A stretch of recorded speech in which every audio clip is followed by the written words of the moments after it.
Donc, nous revenons sur notre thème, sur Balaam.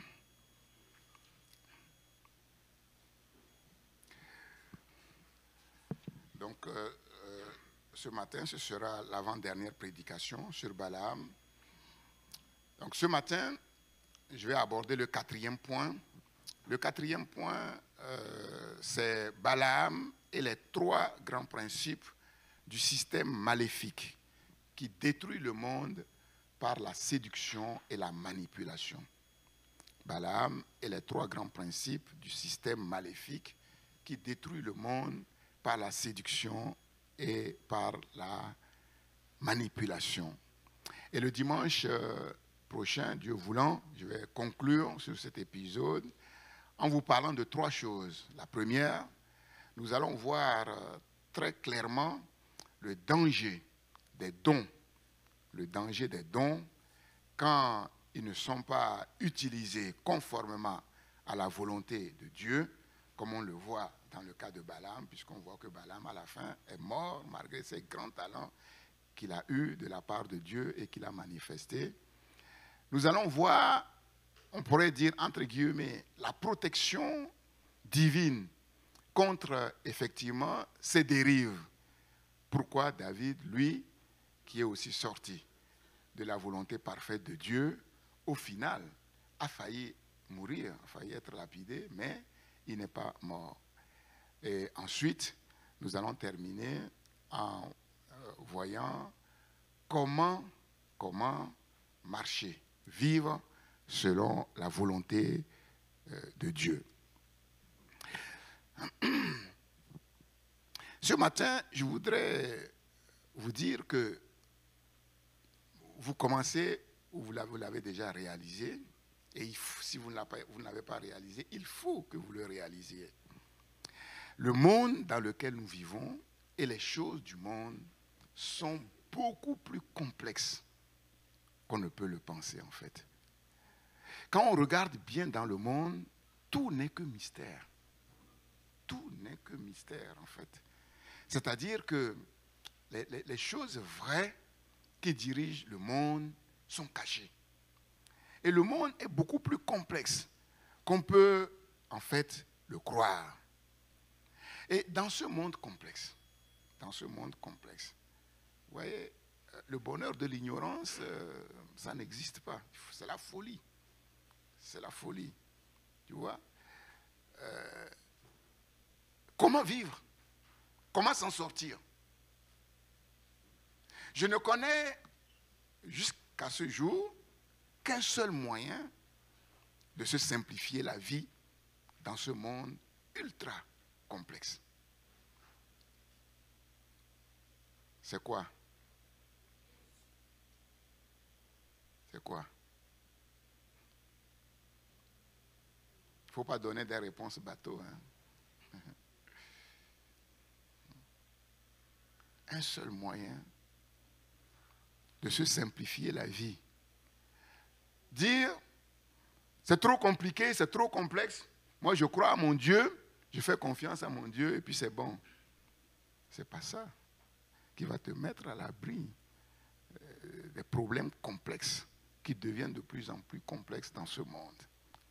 C'est quoi le moyen qui peut nous simplifier la vie? C'est quoi? Oui.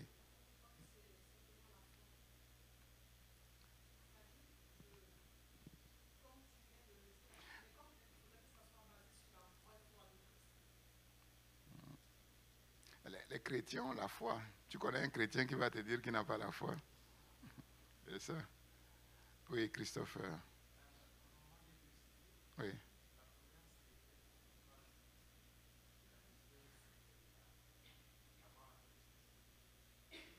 Oui. Bon, être conduit par l'esprit, c'est toujours les grands thèmes spirituels. Là. Bon, on ne sait pas trop c'est quoi être conduit par l'esprit. On ne sait pas trop. Au jour d'aujourd'hui, chaque chrétien va dire, moi je suis conduit par l'esprit, mais ça veut dire quoi concrètement? Ça veut dire quoi être conduit par l'esprit? Oui, je reviendrai. La connaissance un peu, oui. Francietta.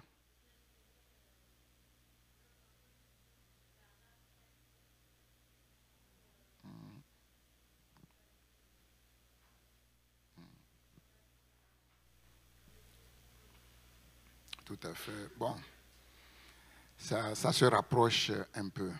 Ça se rapproche un peu. De manière concrète,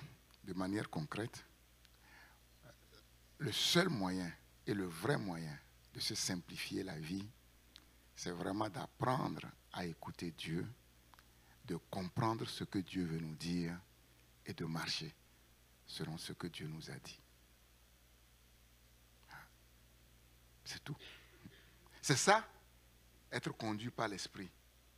Tu vois? C'est ça, concrètement, être conduit par l'Esprit. Parce que l'Esprit, on ne le voit pas. On ne le voit pas. C'est facile de dire, moi, je suis conduit par l'Esprit.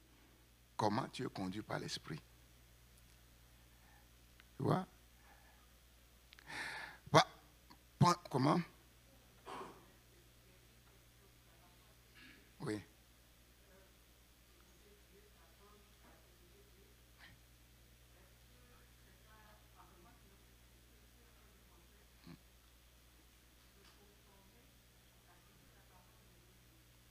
Ben, c'est ce que j'ai dit. Apprendre à écouter Dieu, comprendre ce que Dieu dit et le mettre en pratique.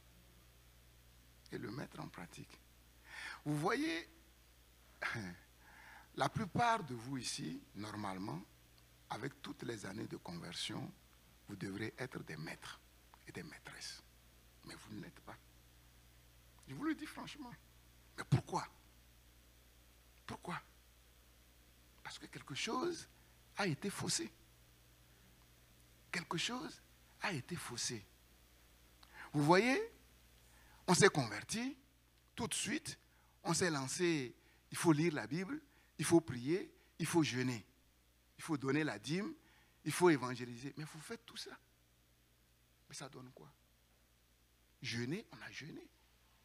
On a jeûné 50 jours dans cette France-là. Et on se retrouvait tous les soirs à prier. Ça a donné quoi? De telle manière qu'un jour, je faisais une mission dans une église. Quand j'ai dit ça, le chrétien m'a dit, mais pasteur, c'est pas vrai. Il me prenait pour un menteur parce qu'il dit, mais c'est pas possible qu'en France, on puisse jeûner 50 jours et tous les soirs prier. Mais on l'a fait. On l'a fait. On l'a fait. Le format dans lequel les enfants de Dieu ont été éduqués est faux. Vous voyez? Vous voyez?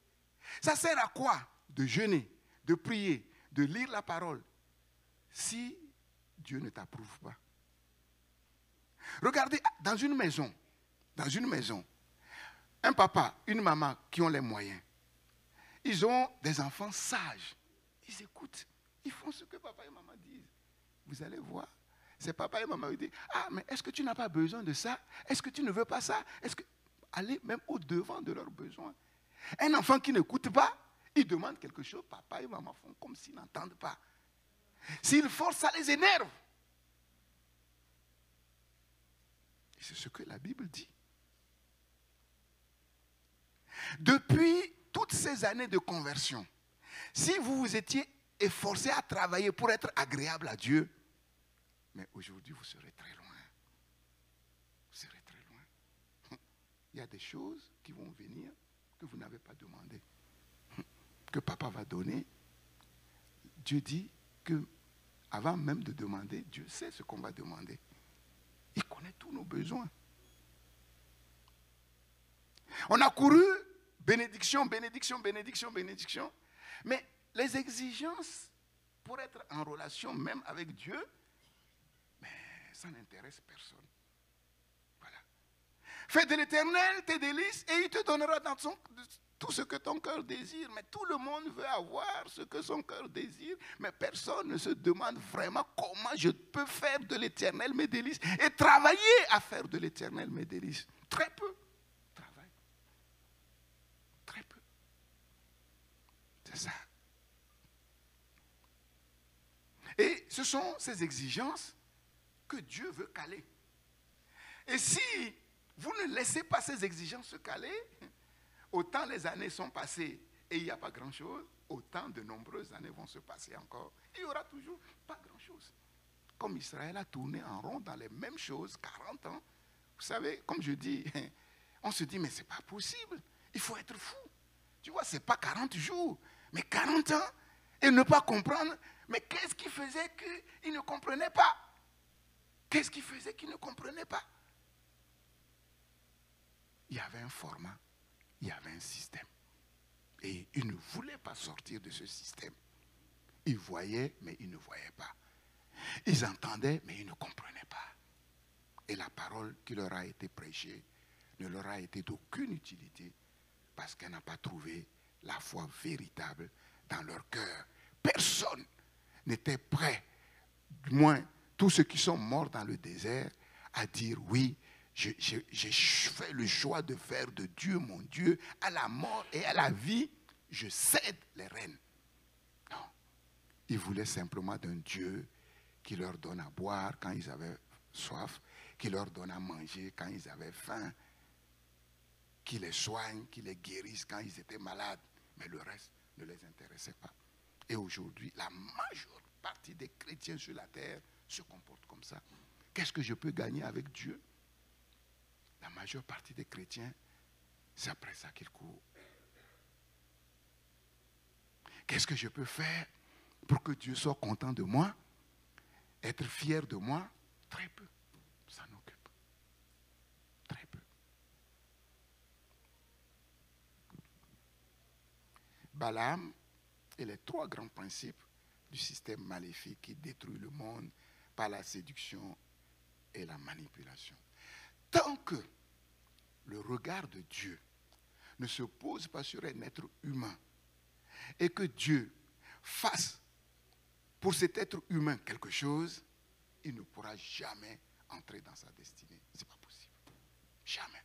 Il a beau jeûner, il a beau prier, il a beau venir à l'église, donner dîmes, témoigner. Ce n'est pas ça qui va changer quelque chose. Ce n'est pas ça. Tant que Dieu, nous ne laissons pas la parole de Dieu opérer en profondeur dans nos cœurs pour nous changer en profondeur, nous ne pouvons toucher en profondeur personne. Et c'est impossible d'aller en profondeur dans la relation avec Dieu, dans la communion avec Dieu. C'est impossible. Et on ne peut que vivre en surface avec Dieu. On ne peut que surfer sur la surface de notre destinée. Parce que Dieu ne travaille pas en surface. Dieu travaille toujours en profondeur. Parce que le cœur de l'homme est malade. Il est humainement incurable. Et vous croyez qu'on va guérir quelque chose qui est humainement incurable en saupoudrant simplement de l'aspirine? Non. Il faut une chirurgie lourde. Et la chirurgie lourde spirituellement, c'est d'accepter la parole. Que ça nous arrange ou que ça ne nous arrange pas. Vous connaissez quelqu'un qui se fait opérer à cœur ouvert en chantant? Vous connaissez? Mais moi, j'en connais. Moi. Je vous l'ai dit. Parce que Dieu était avec moi. Et que l'infirmière qui m'opérait, elle a été étonnée. Elle dit, mais c'est pas possible, tu es fou. J'ai dit, non, je ne suis pas fou. Je suis un homme de Dieu. Il dit, mais je ne comprends pas comment je suis en train de te préparer le lendemain matin, opération au cœur ouvert, entre 7 et 9 heures, et tu es là, comme si on va t'opérer d'une appendicite. J'ai dit, non. Je suis serviteur de Dieu. Dieu est en moi. Dieu est parfaitement au contrôle. Vous savez, c'est facile de dire Dieu est au contrôle. Quand on est bien portant et avant de manger, on dit, ouais, Dieu est au contrôle. Non, j'ai dit, Dieu est au contrôle. Et sa paix est en moi. Cette paix ne dépend pas des circonstances. On a tout oublié. Pendant 1 heure, j'ai parlé de Dieu. C'est ça. Sinon, sans Dieu, personne ne peut accepter de joie qu'on lui ouvre le cœur. Personne. Et pourtant, il y a des situations, si on ne t'ouvre pas le cœur, tu vas mourir. Tu vas mourir. Que tu le veuilles ou que tu ne veuilles pas, tu vas mourir. Si ton pied est gangréné et que les médecins disent le seul moyen que tu vives, c'est de couper ton pied, Tu dis non, moi, mettez un peu d'aspirine là. On va mettre de l'aspirine, tu vas mourir. Et vous croyez que Dieu va faire ça? La parole de Dieu est vivante et efficace, plus tranchante qu'une épée quelconque à deux tranchants, pénétrant. Il faut qu'elle pénètre au plus profond, jusqu'à séparer âme et esprit, jointure et moelle. Tant que nous ne laissons pas la parole de Dieu pénétrer à fond pour guérir ce cœur incurable, nous ne pouvons que vivre une vie spirituelle en surface. Se fourvoyer. Le cœur de l'homme est tortueux. Il est double.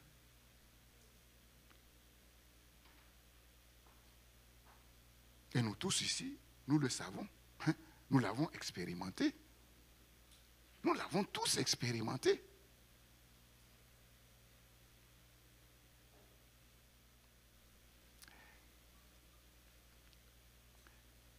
Écoutez le diable ou le faux prophète n'est pas sans conséquence. Car leurs paroles véhiculent un esprit. L'esprit du mal, l'esprit maléfique qui contrôle ce monde et tous les humains.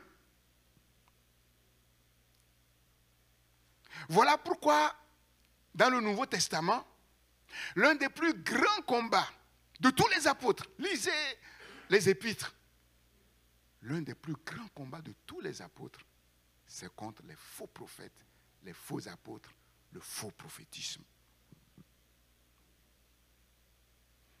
C'est ce que nous voyons au travers du ministère de Balaam, ce ministère ambigu. Mais à la fin, l'ambiguïté a été ôtée.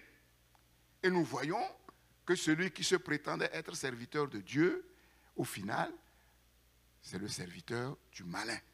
La preuve, il a été tué. Par qui? Le peuple de Dieu. Et Paul dit, dans 2 Corinthiens, chapitre 11, à propos des faux prophètes, à propos des faux apôtres, Paul dit dans 2 Corinthiens, chapitre 11, ces hommes-là sont de faux apôtres, des ouvriers trompeurs, déguisés en apôtres de Christ. Mais vous vous imaginez, sur les réseaux sociaux, actuellement sur la terre, il y a des gens qui se disent serviteurs de Dieu, qui se disent prophètes, qui se disent apôtres, mais ils sont déguisés.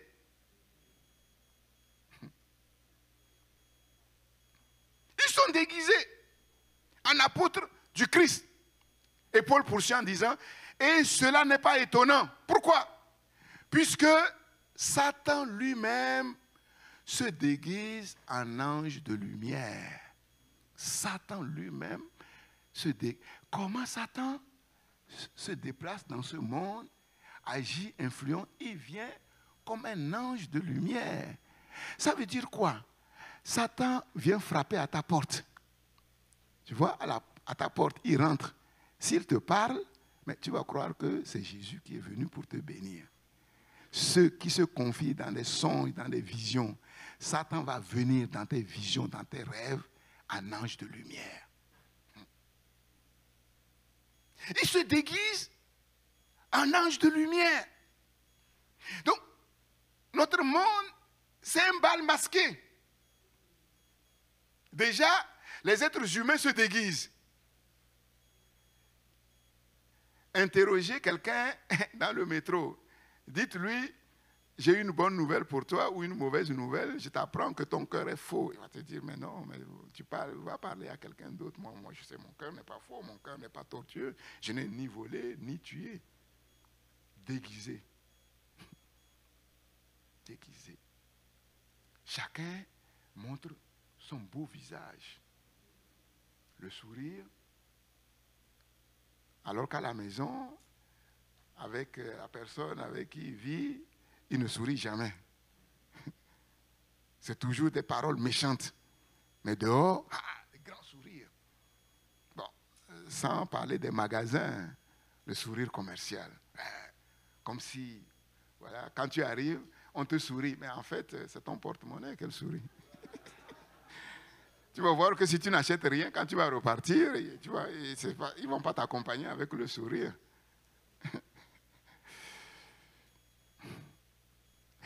Il n'est donc pas étrange que ces ministres aussi se déguisent en ministres de justice. Ministre de justice, ça veut dire quoi?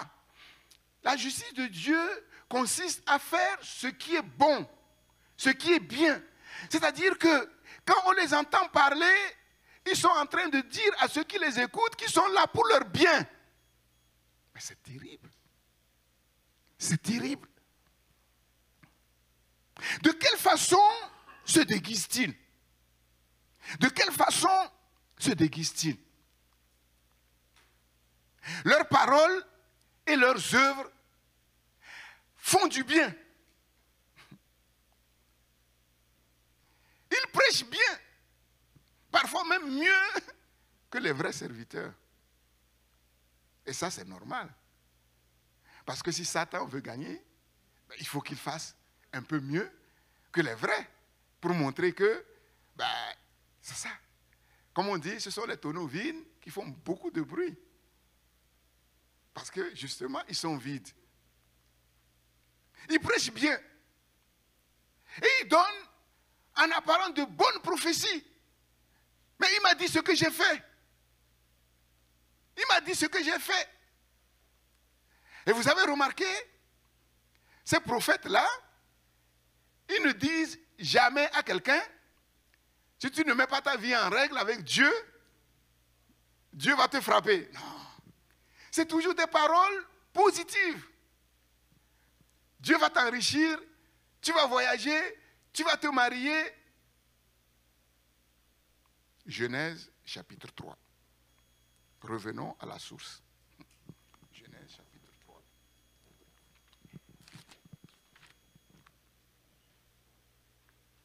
Verset 1er. Le serpent était le plus rusé de tous les animaux des champs que l'Éternel Dieu avait fait. Vous savez, les formats là, il faut qu'on les brise. Un autre format mauvais qu'on a mis, qu'on a établi dans les églises pentecôtistes, c'est quoi? C'est qu'on prêche pour toucher les sentiments et les émotions. Vous voyez, dans les églises pentecôtistes, quand un pasteur commence à prêcher doucement, on se dit, mais l'onction n'est pas encore là. Voilà. On attend que l'onction vienne. Simplement parce qu'ils prêchent doucement. Parce que pour eux, si l'onction est là, ils doivent prêcher fort. Mais ça vient d'où? Ça vient d'où ça? Il faut qu'ils transpirent. Il faut qu'ils sautent. Et quand ils commencent à s'agiter là, l'onction commence à venir. Mais c'est terrible. Ce n'est pas le même format chez les baptistes. Vous voyez, chez les baptistes, les frères Jonathan et Steve étaient venus avec moi pour un séminaire sur la sagesse. Les baptistes, quand quelqu'un ouvre la parole, on s'assoit tranquillement. Surtout pas d'agitation. S'il commence à s'exciter, là, mais calme-toi. On veut entendre ce que Dieu veut nous dire. C'est pas pareil. On veut entendre ce que Dieu a. Et ils vont chercher à savoir, premièrement, est-ce que cet homme, cette femme vient de Dieu? Est-ce que Dieu lui a dit quelque chose vraiment pour nous dire? Et vous allez voir, il n'y a aucun artifice. Il n'y a pas d'amen, il n'y a pas d'alléluia.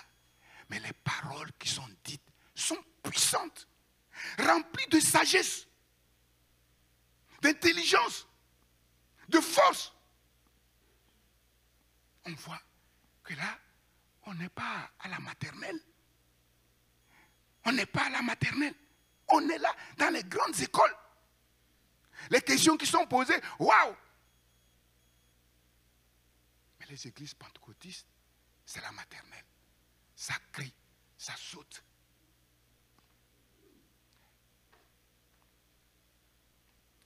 Vous voyez aucun colloque qui rassemble les savants de la terre, les plus grands qui dirigent le monde. Allez dans ces colloques, tout est tranquille. on parle tranquillement. Les gens lisent mot par mot ce qu'ils ont écrit parce qu'ils se disent, si je veux me fier à ma mémoire, je peux me tromper de mots. Et un mot peut changer le sens d'une phrase. Un mot peut changer. Pourtant, nous le proclamons. Nous disons, Seigneur, dis seulement un mot. Mais on ne sait pas ce qu'on dit. On ne sait pas ce qu'on dit. Donc, c'est tout ça qui fait que, mais, on ne voit pas cette stature du Christ. Dans le christianisme pentecôtiste, pour la plus grande majorité, on ne voit pas cette stature. Ces hommes, ces femmes, on dit, quelle sagesse, quelle intelligence, quel discernement.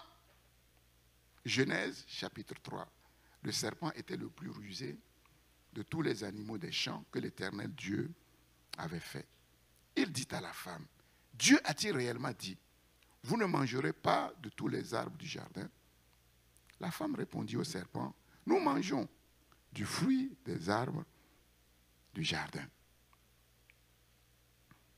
Est-ce que c'est ce que Dieu a dit? Non. Non.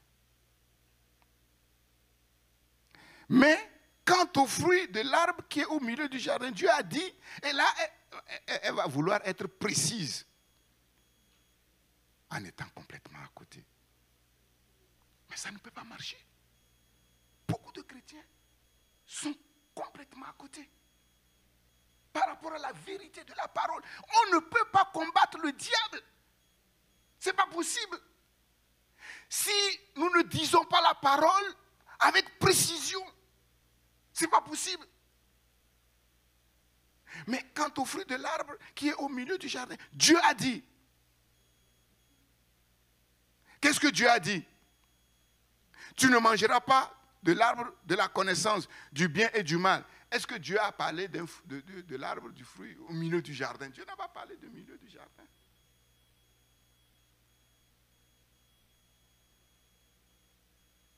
Dieu dit, vous n'en mangerez point et vous n'y toucherez point. L'exagération, le sentimentalisme.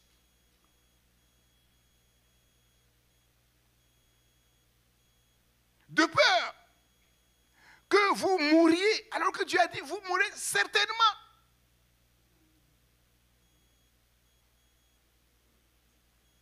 Alors, le serpent a vu que Ève était vulnérable, superficielle sur la parole. Il va attaquer de front, directement. Directement. Vous ne mourrez point. Mais Dieu dit, mais Dieu sait que le jour où vous en mangerez, vos yeux s'ouvriront et que vous serez comme Dieu, connaissant le bien et le mal. Verset 6.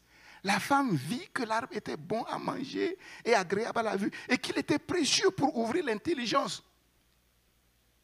Mais comment?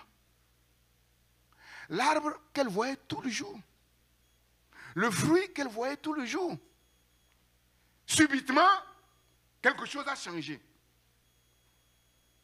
Vous voyez le pouvoir de la parole, la puissance de la parole. La vie et la mort sont au pouvoir de la langue. Sont au pouvoir de la langue. Comment? Comment? Qu'est-ce qui s'est passé? Quelque chose a changé subitement. Et qu'est-ce qui a changé? Ce qui a changé, c'est que derrière ces paroles, il y avait un esprit puissant de séduction, de manipulation mentale, d'égarement qui excite la convoitise et l'orgueil. La convoitise et l'orgueil. Écoutez le diable ou le faux prophète n'est pas sans conséquence, car leur parole véhicule un esprit puissant, maléfique, qui contrôle contrôle le monde et tous les humains.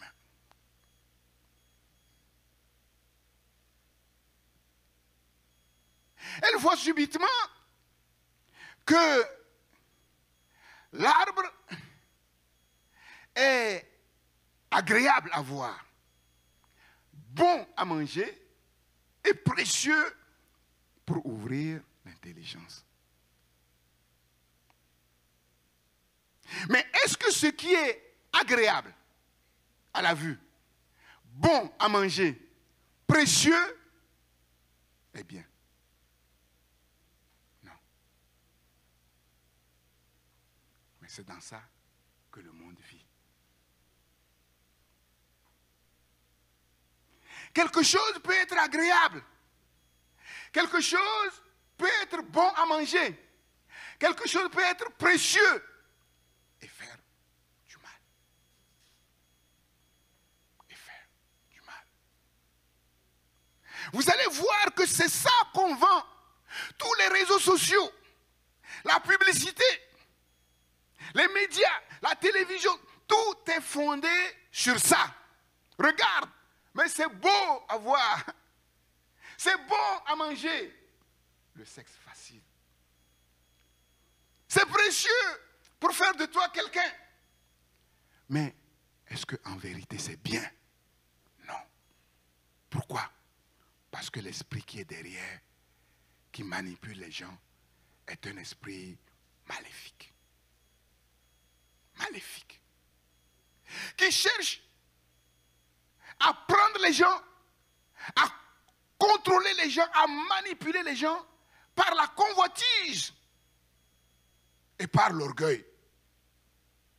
Voilà pourquoi on va vous faire une belle publicité sur une voiture et puis on met une belle femme avec de beaux seins, avec un beau derrière.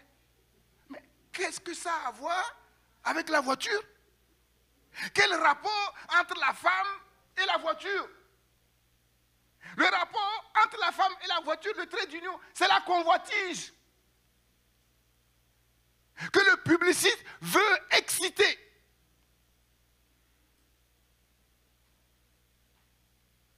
Donc, celui qui regarde, si c'est un homme, mais il s'identifie à la femme, il se voit avec la femme, et donc automatiquement, il s'identifie à la voiture. De même qu'il pense qu'il peut prendre son pied, comme on le dit, avec la femme, mais de même, s'il achète sa voiture, pareil, ça va faire pareil. Mais quel rapport entre la mécanique et l'être humain? Quel rapport? Et on n'est pas étonné qu'aujourd'hui, les relations entre hommes et femmes sont réduites à des relations de consommation. Consommation. Et comme aujourd'hui, c'est le fast-food. Voilà. C'est le fast-food, consommation facile. Et on change aussi facilement.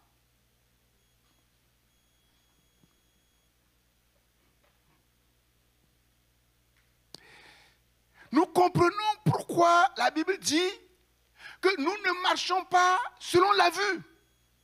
Nous ne marchons pas selon nos sens naturels. Parce que notre vue et nos sens naturels peuvent être manipulés par un esprit puissant.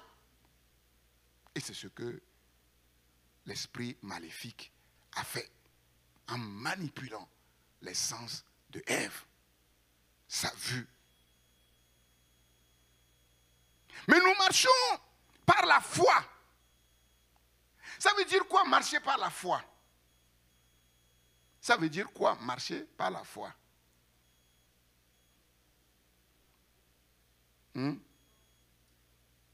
Oui, Christopher. Marcher conformément à la parole de Dieu. Donc, si Ève avait marché par la foi, qu'est-ce qu'elle allait faire? Qu'est-ce qu'elle allait dire? Elle allait dire, mais ce fruit-là, il est agréable à la vue. Il est bon à manger. Il est précieux pour ouvrir. Mais c'est faux. Parce que la parole de Dieu dit, la parole de Dieu a dit que si nous mangeons, nous allons mourir. Donc vous voyez qu'il n'y a que par la parole de Dieu, qu'on peut démasquer cet esprit maléfique. Sans la parole de Dieu, c'est impossible. C'est impossible. Parce qu'effectivement, quand on regarde, c'est agréable à la vue. Les sens disent que c'est, l'œil dit que c'est bon. La langue dit que c'est bon. Et l'esprit dit, c'est précieux. Vous voyez toute la différence qu'il y a entre ce qui fait plaisir et ce qui est bien. Ce qui semble agréable et ce qui est bien. Ce n'est pas parce que quelque chose me plaît. Ce n'est pas parce que quelque chose me fait plaisir que ça me fait du bien. Mais comment discerner? Il n'y a que la parole de Dieu. Il n'y a que la parole de Dieu. C'est ça.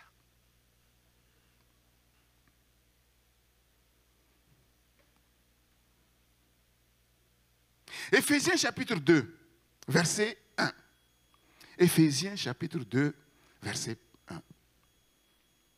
Vous étiez morts par vos offenses et par vos péchés, dans lesquels vous marchiez autrefois, selon le train de ce monde, selon le prince de la puissance de l'air, de l'esprit, qui agit maintenant dans les fils de la rébellion. C'est qui les fils de la rébellion?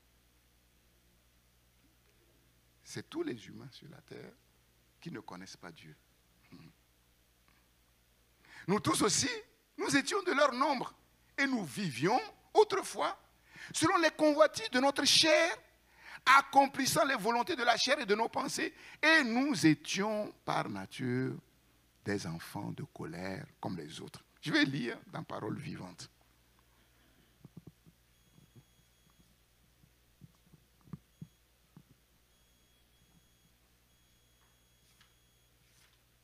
Voici ce que Quen dit de cette parole. Vous aussi, vous avez expérimenté cette puissance vivifiante de Dieu. Vous étiez spirituellement morts à cause de vos fautes et de vos péchés. Lorsque vous vous laissiez emporter par le courant de ce monde. Donc, dans la version Louis II révisée, il est question de train. Et ici, il est question de courant. Voilà pourquoi on parle les disciples du Christ vivent à contre-courant. Le monde est un courant puissant. Autrefois, toute votre manière de vivre et votre comportement étaient modelés par les habitudes du monde, de ce monde. Ça, il faut le comprendre. Modelés par les habitudes du monde. Donc, ça veut dire quoi? Ça veut dire que quand on devient chrétien, qu'est-ce qui doit se passer? On doit couper avec ses habitudes du monde. Maintenant, si on devient chrétien et qu'on ne coupe pas avec ses habitudes du monde, qu'est-ce que ça va donner? Spirituellement, rien.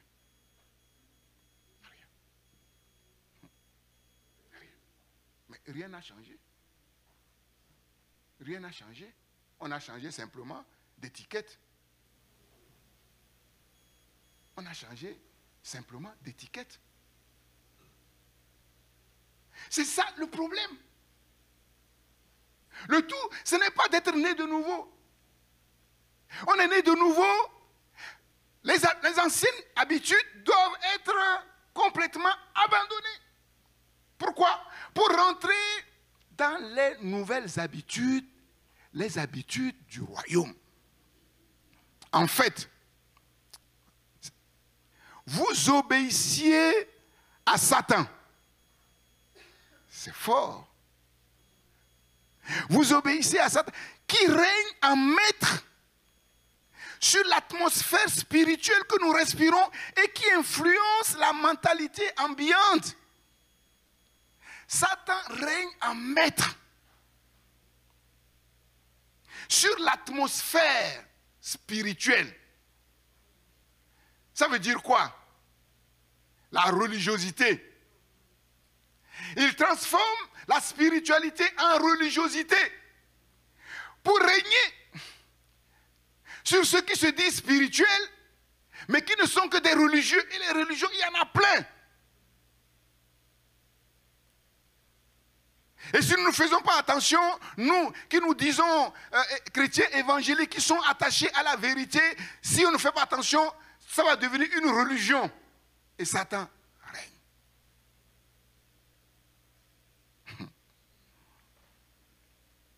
Il influence la mentalité ambiante. Toute mentalité formatée, habitude formatée par Satan. Et comment il les formate? La convoitise de la chair, la convoitise des yeux, l'orgueil de la vie, c'est-à-dire l'idolâtrie. Vous viviez dans la dépendance des esprits mauvais. C'est clair. Qui accomplissaient leurs œuvres en vous, comme ils le font encore en ceux qui refusent d'entrer dans le plan de Dieu. Le tout, ce n'est pas de dire, moi je suis devenu enfant de Dieu, je suis né de nouveau. Mais est-ce que je suis dans le plan de Dieu? Est-ce que je marche selon la volonté de Dieu? Si je suis dans le plan de Dieu, je marche selon la volonté de Dieu, oui, la parole de Dieu avec l'esprit vont changer mes habitudes et vont formater ma mentalité. Mais sinon, je vais vivre ma vie chrétienne avec les habitudes du monde, avec la mentalité du monde. Et c'est ce qu'on voit dans la vie de beaucoup de chrétiens. Parfois, quand on voit des couples chrétiens, comment ils vivent, comment ils se chamaillent, c'est pareil, comme dans le monde. Certains chrétiens, vous les voyez, comment ils posent, comment ils se... C'est pareil, comme on voit dans les réseaux sociaux.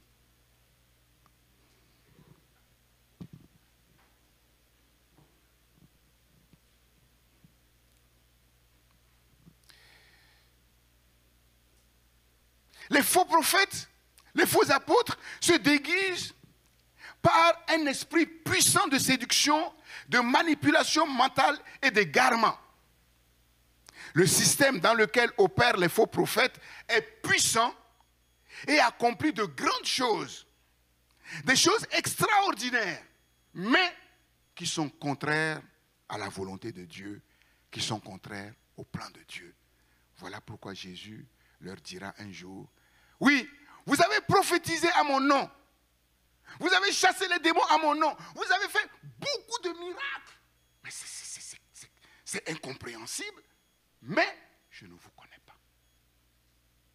Je ne vous connais pas. Et je crains que c'est dans ça qu'est tombé le faux pentecôtisme. Puisqu'on sait aujourd'hui qu'il y a des pasteurs pentecôtistes qui vont chez les sorciers pour avoir la puissance, pour manifester, pour guérir, pour faire ceci ou pour faire cela. On le sait. On sait que des chrétiens pentecôtistes, des pasteurs pentecôtistes vont dans certaines loges secrètes pour avoir la force et la puissance.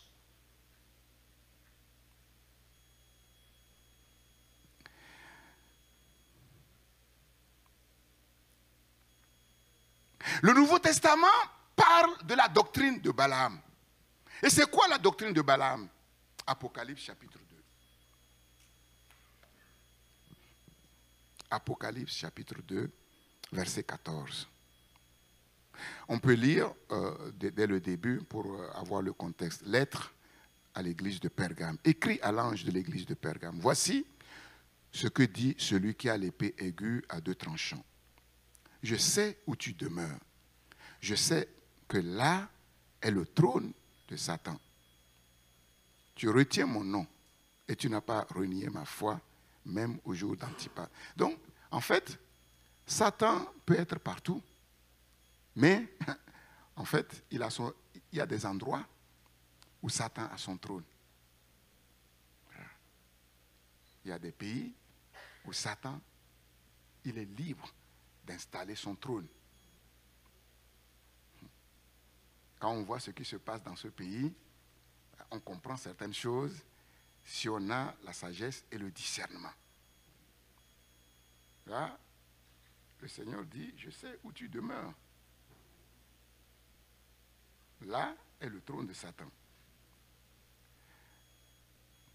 Tu retiens mon nom et tu n'as pas renié ma foi, même au jour d'Antipas, mon témoin fidèle, qui a été mis à mort chez vous, là où Satan a sa demeure.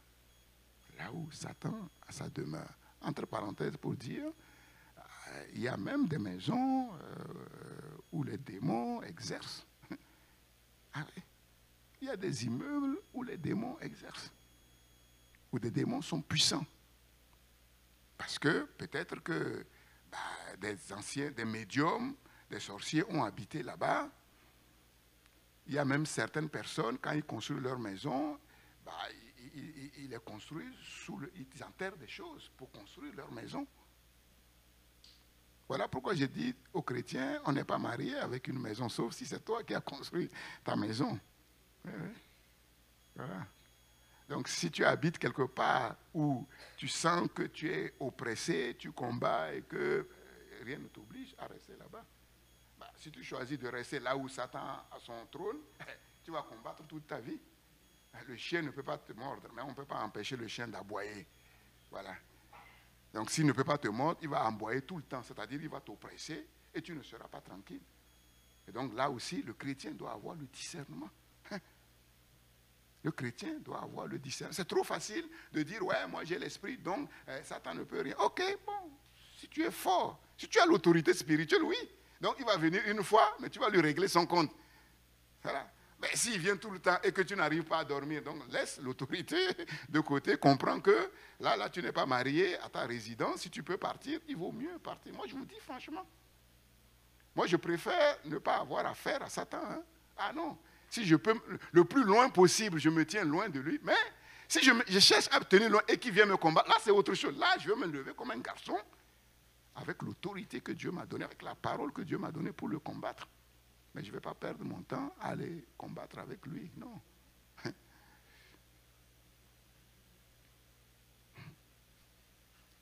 Mais j'ai quelque chose contre toi. C'est que tu as là des gens attachés à la doctrine de Balaam. Il est question de la doctrine de Balaam. Jusque-là, quand on a lu tout ce qu'on a lu, il n'a pas été question de doctrine. Donc, comme je vous ai dit, le Nouveau Testament va amener un éclairage bien précis sur cet homme mystérieux. Cet homme ne véhiculait pas seulement des paroles, des bénédictions, des malédictions, mais une doctrine. Une doctrine.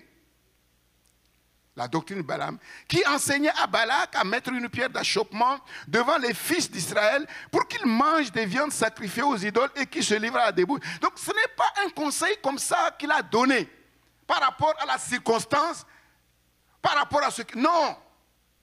En fait, c'est dans ça qu'il vit. C'est ça qui dirige sa vie. C'est sa doctrine qu'il essaye de communiquer à ceux qui l'écoutent. De même, toi aussi, tu as des gens attachés pareillement à la doctrine des Nicolaïtes. Repens-toi donc, sinon je viendrai à toi et je les combattrai avec l'épée de ma bouche. Doctrine de Balaam, doctrine des Nicolaïtes, en fait, on va voir, c'est pareil. C'est pareil. Quelle est la nature de cette doctrine? Quelle est la nature de cette doctrine? Quelle est cette doctrine que Balaam enseignait dans le monde, que Balaam propageait? Cette doctrine, c'est faire en sorte que le peuple de Dieu et le monde soient mélangés. Soient mélangés. Après tout, nous sommes tous des frères. Vous voyez la malice de Satan. En disant, nous sommes tous des frères. Est-ce que c'est faux? Non. Ce n'est pas faux. Parce que nous avons le même sang, nous venons tous d'Adam et Ève. En tant qu'humains, nous sommes tous des frères. Mais spirituellement, est-ce que nous sommes tous des frères? Non. Non. C'est sérieux. Nous sommes tous des frères. Mélanger l'Église et le monde. Comme le diable, Balaam a sous-estimé la parole de Dieu, comme il a fait vis-à-vis d'Ève. les instructions que l'Éternel a données à Israël pour les protéger du monde. Et quelles sont les instructions que Dieu a données à Israël pour les protéger? Deutéronome chapitre 7. Deutéronome chapitre 7, verset 1er. Deutéronome chapitre 7, verset 1er. Lorsque l'Éternel, ton Dieu, t'aura fait entrer dans le pays dont tu vas prendre possession, et qu'il chassera devant toi beaucoup de nations, les Héthiens, les Girgasiens, les Amoréens, les Cananéens, les Phérésiens, les Éviens, les Jébusiens, cette nation plus nombreuse et plus puissante que toi. Verset 2. Lorsque l'Éternel, ton Dieu, te les aura livrés et que tu les auras abattus, tu les dévoueras par interdit. Tu ne traiteras point d'alliance avec elles. Tu ne leur feras point grâce. Tu ne contracteras point de mariage avec ces peuples. Tu ne donneras point tes filles à leurs fils, et tu ne prendras point leurs filles pour tes fils. Pourquoi? Car ils détourneraient de moi tes fils, qui serviraient d'autres dieux, et la colère de l'Éternel s'enflammerait contre vous, et il te détruira promptement. Voici au contraire comment vous agirez à leur égard. Vous renverserez leurs autels, vous briserez leurs statues, vous abattrez leurs idoles et vous brûlerez au feu leurs images. Donc les instructions de Dieu vis-à-vis de son peuple étaient claires. Vous ne vous mélangerez point avec ces peuples-là, parce que ces peuples sont profondément idolâtres. Et si vous vous mélangez avec eux, vous aussi vous deviendrez idolâtres. Le peuple n'a pas écouté. Il est devenu idolâtre. 24 000 ont été tués. Balaam dit, comme le diable a pu dire à Ève, non. Non. Il a sous-estimé, méprisé ces instructions que Dieu a données à son peuple. Se mêler avec le monde, montrer une ouverture d'esprit, être tolérant, accepter les choses du monde, mais il n'y a rien de mal à cela. Où est le danger? D'ailleurs, c'est comme cela qu'on pourra gagner le monde à Jésus-Christ. Si on est trop radical dans la vérité, les gens vont nous fuir. Ah oui? C'est écrit où ça? Les gens vont te fuir. Mais qui va te fuir si tu dis la vérité? Jésus a dit, mais mes disciples connaissent ma voix. Et ils ne suivront pas le mercenaire. Parce qu'ils ne connaissent pas la voix du mercenaire. Donc si tu dis la vérité à quelqu'un et il te fuit, mais il ne fait pas partie du royaume de Dieu. Ceux qui sont de la vérité écoutent ma voix. Jésus a dit à Pilate. C'est ça. Quand Jésus a dit la vérité, bon, ils sont partis. Ils sont partis. Et Jésus a dit aux apôtres, vous pouvez partir. Ils ont dit non, nous on a compris. On va aller où? Prendre l'autoroute qui conduit à la mort? Balaam dit, non, c'est pas grave. Si vous prenez votre chemin là, votre petit chemin là, il est trop serré, la porte, personne ne vous suivra. Mais non, si vous voulez les gagner, soyez dans l'autoroute. Avec eux. D'ailleurs, sur cette autoroute là, c'est bon. Tu vois, tout est light, on est ouvert d'esprit, voilà, ce qui te fait plaisir. Vas-y, fais-toi plaisir. On n'a qu'une seule vie à vivre sur la terre. Ce n'est pas sur cette autoroute qu'on va amener quelqu'un au Seigneur. C'est l'autoroute de la perdition. Tout le monde se comprend. Tout le monde, il est gentil. Tous les chemins mènent peut-être à Rome. Mais il y a un seul chemin qui mène à Dieu. Il n'y a qu'un seul chemin qui mène à Dieu.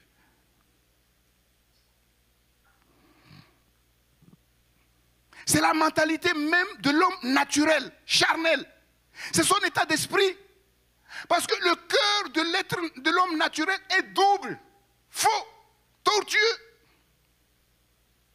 On justifie ainsi facilement les choix qui sont contraires à la volonté de Dieu, qui sont contraires aux valeurs du royaume.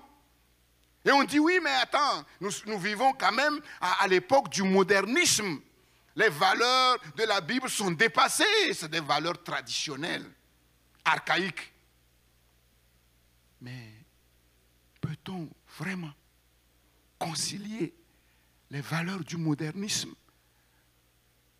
de notre monde avec les valeurs du royaume? On a entendu à l'introduction des Jeux olympiques tradition et modernisme. Et on a vu le décor. On a vu le décor.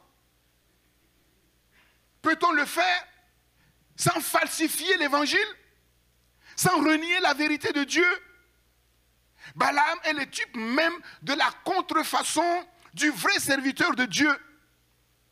Et l'apôtre Jean va dire que Balaam, la doctrine de Balaam, c'est que Balaam a enseigné à Balak comment mettre une pierre d'achoppement devant les fils d'Israël afin qu'ils mangent les viandes sacrifiées aux idoles et qu'ils se livrent à la débauche qui se mélange avec le monde. Et nous savons qu'amener Israël à manger les viandes sacrifiées aux idoles, c'est de les détourner du vrai Dieu pour adorer les faux dieux et se livrer à la débauche. Et quel est le but de cet enseignement? Les faire tomber dans la convoitise. Ce sont les belles filles. On leur a amené les belles filles. Belles à voir, agréables à voir. Et par conséquent, bon à manger, à consommer.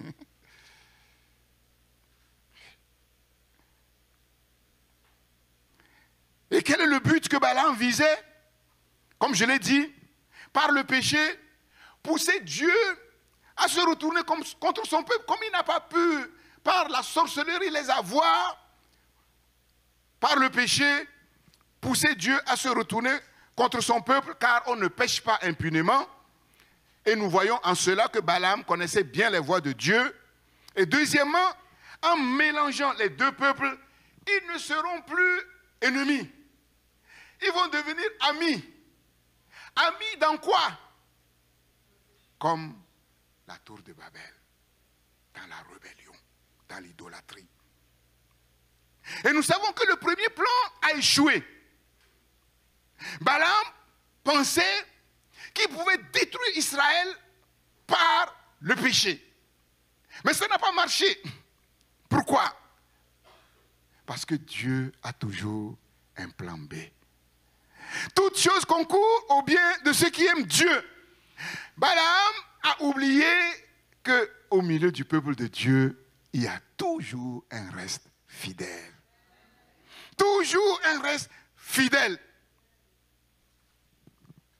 La grâce incompréhensible et suffisante de Dieu, la discipline de l'amour de Dieu qui s'est manifestée au travers de cette plaie que Dieu a envoyé, ce jugement que Dieu a envoyé promptement et au travers de l'intervention avisée et musclée de Phinées qui s'est levé avec sa lance pour clouer ceux qui sont venus au vu et au su de tout le monde pour étaler ces choses incompréhensibles. Et la Bible dit que la plaie s'est arrêtée. Le deuxième plan a aussi échoué. Pourquoi? Parce que de même qu'on ne peut pas mélanger les ténèbres et la lumière, de même, on ne peut pas mélanger le royaume de Dieu et le monde. Tout ce que l'ennemi peut faire, c'est de prendre les faux chrétiens qui sont dans l'église pour les amener dans le monde. Mais l'ennemi ne pourra jamais toucher l'église. Jésus a dit, moi je suis venu pour bâtir mon église et les portes du séjour des morts ne pourront rien contre elle. Rien ne peut contre l'église. Oui, les faux chrétiens, oui. Voilà pourquoi notre protection, ce n'est pas seulement notre foi personnelle. Notre protection, c'est l'église. C'est parce que nous sommes attachés à l'église. C'est parce que nous sommes membres du corps de Christ. Et en tant que membres du corps de Christ, l'ennemi ne peut pas nous toucher. L'ennemi ne peut pas nous toucher. Mais si nous sommes à l'église comme un électron libre, oui, l'ennemi peut nous sortir pour nous tuer. Mais si nous sommes membres attachés au corps de Christ, pour nous toucher, il faut toucher le Christ.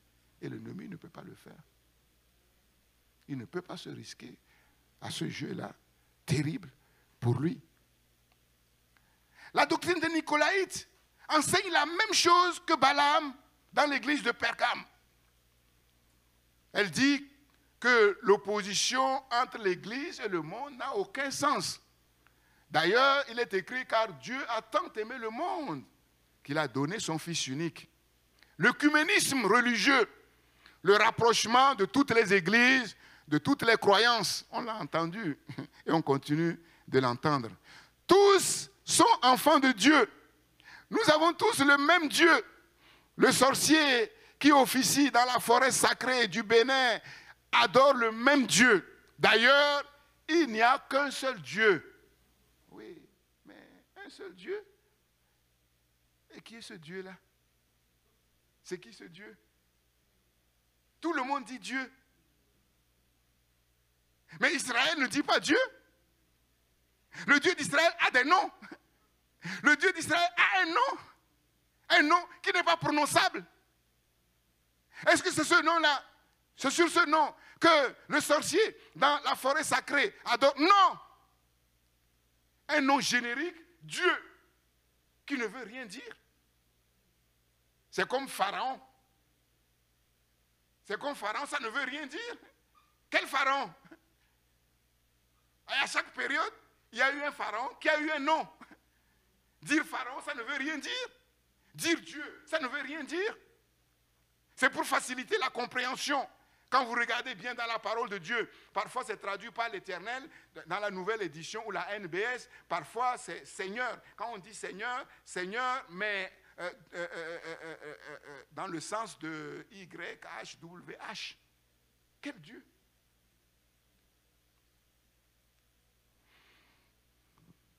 Ça, c'est l'adultère spirituel. C'est la fornication spirituelle. Étymologiquement, c'est-à-dire quand on étudie le sens du mot Nicolas, Nicolas veut dire vainqueur du peuple. On a vu Balaam veut dire quoi? Vainqueur, celui qui détruit le peuple. Certains pensent que ce Nicolas, c'est le Nicolas qui faisait partie des diacres et qui est tombé. Mais on n'a pas la certitude. Il y avait à Pergame des gens qui ont adopté cette doctrine. Le mélange entre l'Église et le monde est déclaré ouvertement comme une bonne chose, exactement comme Balaam l'a conseillé à Balak.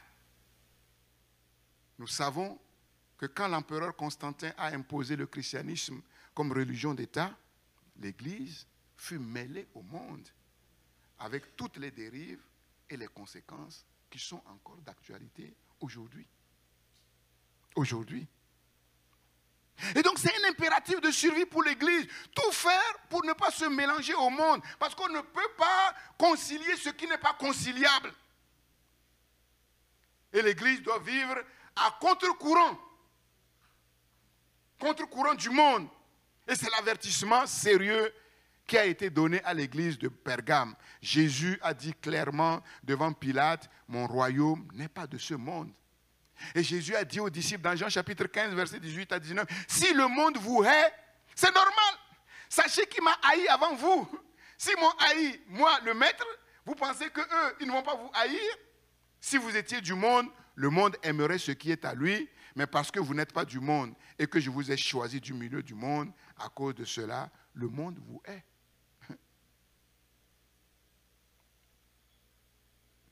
Je ne te prie pas de les ôter du monde, mais de les préserver du mal. Ils ne sont pas du monde, comme moi je ne suis pas du monde. Jean chapitre 17, verset 15 à 16.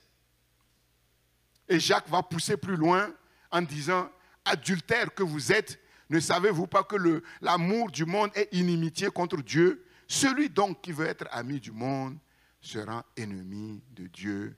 Jacques chapitre 4, verset 4. La voix de Balaam C'est quoi la voie de Balaam? La doctrine de Balaam conduit les gens dans une voie qui est complètement opposée à la volonté de Dieu, aux instructions de Dieu. Dieu dit à Balaam, ne va pas. Balaam revient dire à Dieu, mais Dieu, tu es sûr que tu ne veux pas que j'aille? Et Dieu dit, bon, ok. Bon, comme tu es sûr que je ne suis pas sûr, vas-y. Et quand il est parti, qu'est-ce que l'ange qui est sorti pour le tuer a dit? Voici, je suis sorti pour te résister, car je te vois sur un chemin qui mène à la perdition. Nombre chapitre 22, verset 32. Et pourquoi Balaam a fait ce choix? Nous le savons maintenant, à cause de l'argent. À cause de l'argent. Deuxième pierre d'achoppement sur la terre. La première pierre d'achoppement, c'est les femmes. La deuxième pierre d'achoppement, c'est l'argent. Et l'histoire nous montre que beaucoup de serviteurs de Dieu sont tombés à cause des femmes ou à cause de l'argent. Voilà pourquoi, vous les femmes, maintenant je m'adresse aux femmes, les hommes peuvent fermer leurs oreilles. Une femme qui met plus de temps à s'occuper de son apparence naturelle que de son cœur est un instrument dangereux entre les mains du diable. Je vous le dis franchement. Bien sûr que la femme ne doit pas se négliger. Je ne dis pas cela. De même, l'homme aussi ne doit pas se négliger. Le corps que Dieu nous a donné, il est précieux. Nous ne devons pas le négliger. Nous devons prendre soin de notre corps. Mais donner plus de temps à l'apparence extérieure qu'au cœur, vous vous séduisez vous-même et vous devenez un instrument de séduction.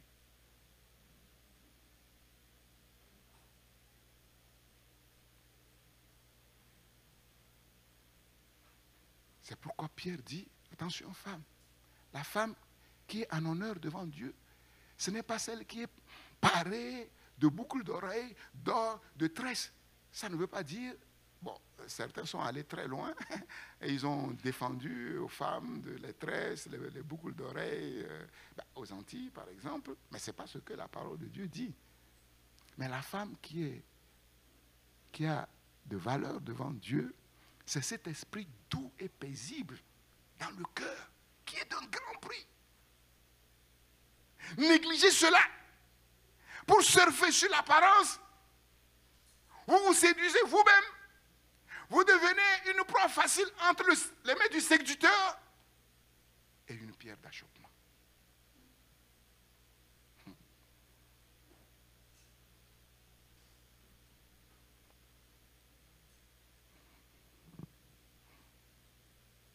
Beaucoup de morts à cause du sexe et de l'argent. À partir du moment où un enfant de Dieu dit « Moi, je ne peux pas rester seul », il est déjà entré en tentation. Qui t'a dit que tu ne peux pas rester seul? C'est Dieu qui t'a dit que tu ne peux pas rester seul. Mais si tu te lèves toi-même, délibérément, pour proclamer, le diable dit « Ok, bien reçu, 100%. Tu n'as pas utilisé mon numéro portable, mais moi je contrôle tout. Je réceptionne tout. C'est pire que le KGB. J'ai entendu. Si cette phrase n'est pas corrigée, il est à parier que le diable va envoyer son agent. Il va envoyer son agent. Et il va l'envoyer au moment où tu seras au creux de la vague, où tu n'en peux plus. Tu es fatigué d'entendre les insultes à gauche, à droite. Le diable vient. Non, voilà, moi je suis là, c'est pour ton bien. Mais Dieu, il dit qu'il t'aime. Attends, lui-même il a écrit, il n'est pas bon que l'homme soit seul. Ça fait combien d'années que tu pries? Non, voilà. Je vais te faciliter la chose.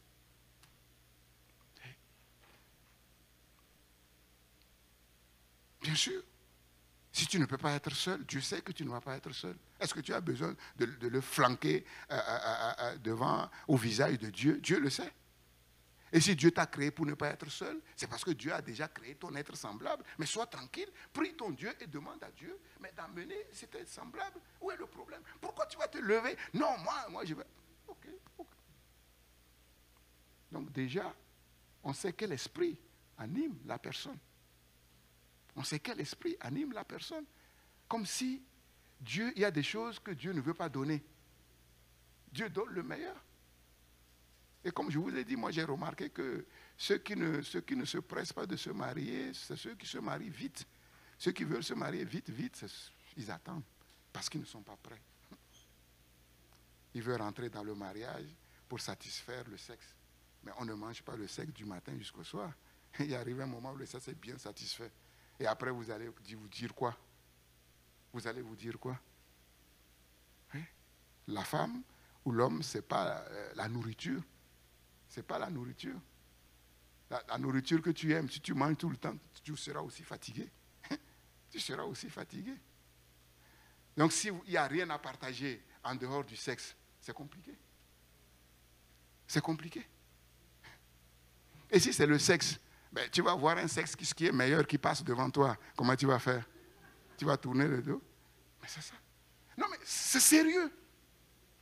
Le sexe et l'argent. C'est ça les deux principales pierres d'achoppement. Quelqu'un qui est libéré de ça, il est tranquille. Il est tranquille.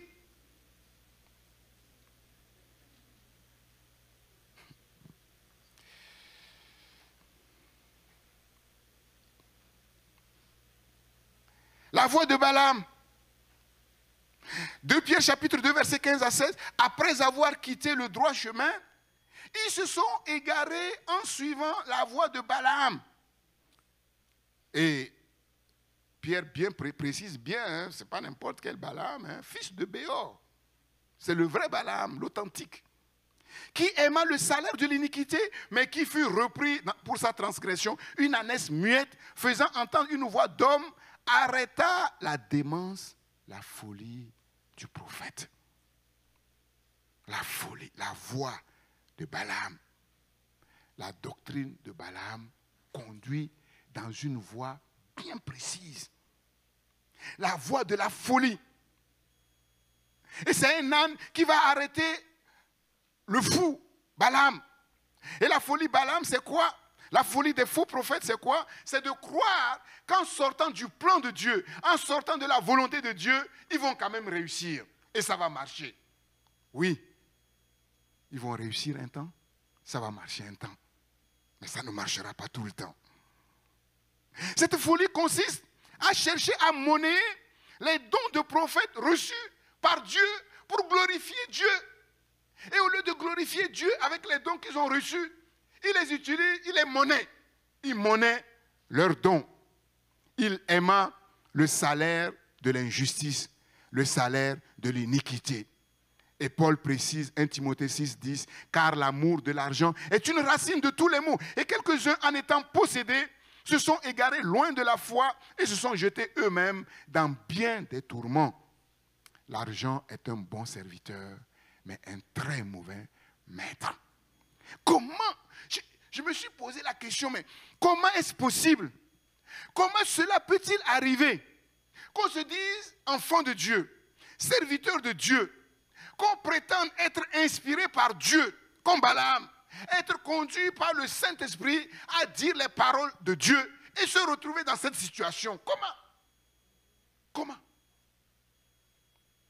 Comment?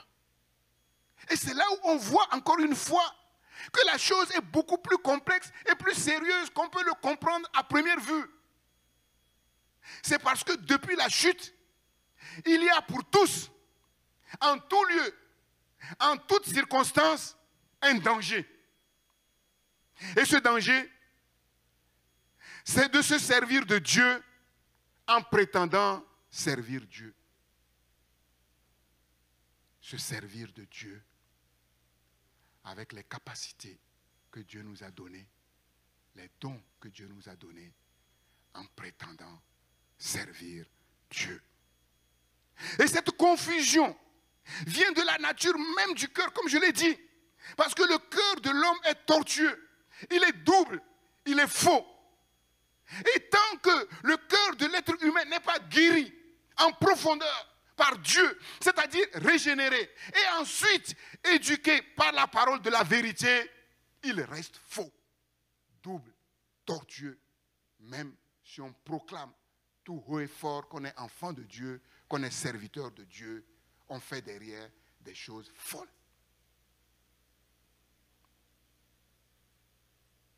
Voilà pourquoi Jacques dit que c'est la raison pour laquelle beaucoup d'enfants de Dieu prient, mais ils ne sont pas exaucés.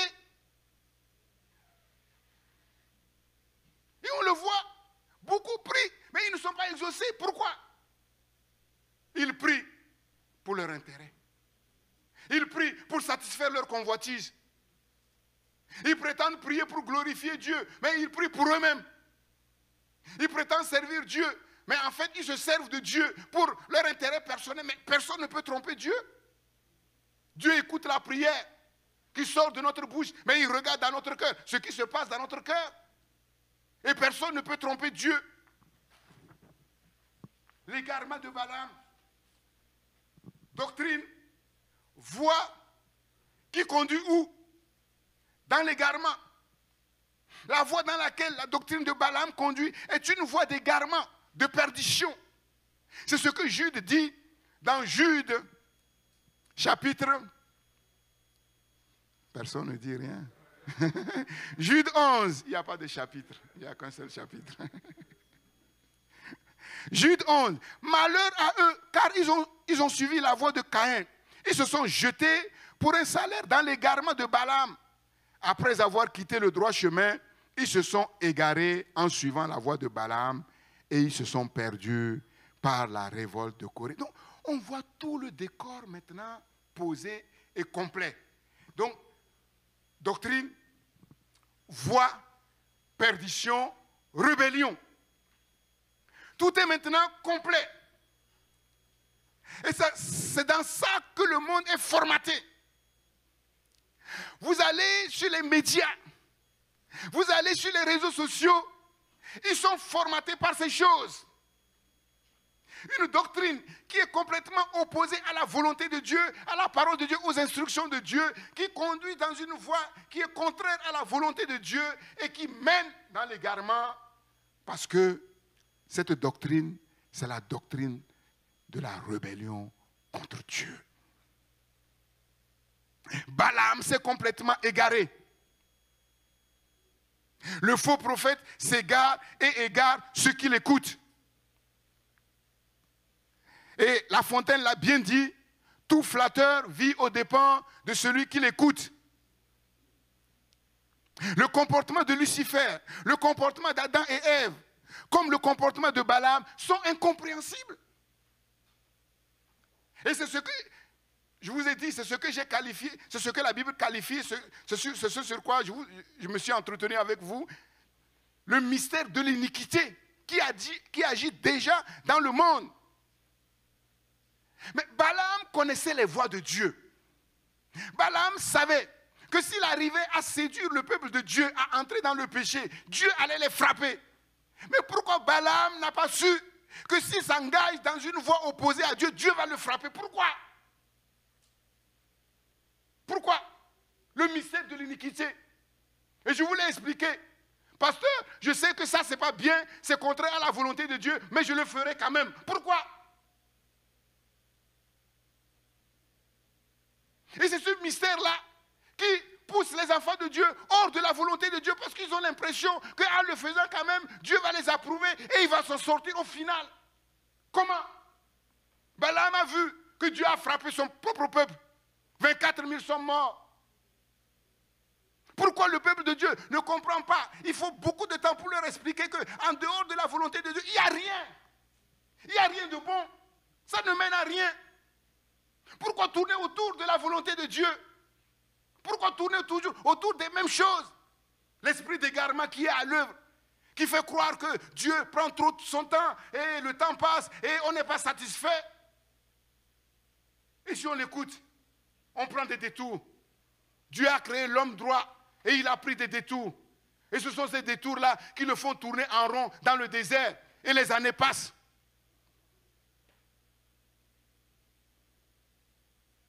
le mystère de l'iniquité. C'est très complexe. Et voilà pourquoi je vous ai dit, la seule manière de nous faciliter la vie, c'est de faire entièrement confiance à Dieu, en sa parole, écouter la parole de Dieu pour bien la comprendre et la mettre en pratique avec la force que Dieu nous donne. Sans cela, personne ne peut s'en sortir. Je vous le dis franchement. Personne. Si ton cœur n'est pas dans l'obéissance à la parole de Dieu, tu ne pourras jamais vaincre le diable. C'est impossible. Les choses sont plus complexes que cela. Pourquoi Balaam s'est-il entêté au point de mourir? Balaam a-t-il voulu rendre un service à Dieu en provoquant la malédiction sur le peuple de Dieu que lui-même pensait mériter? Parce que ce peuple-là est un peuple rebelle et que Dieu lui-même a dit que c'est un peuple au cou raide et il voulait aider Dieu.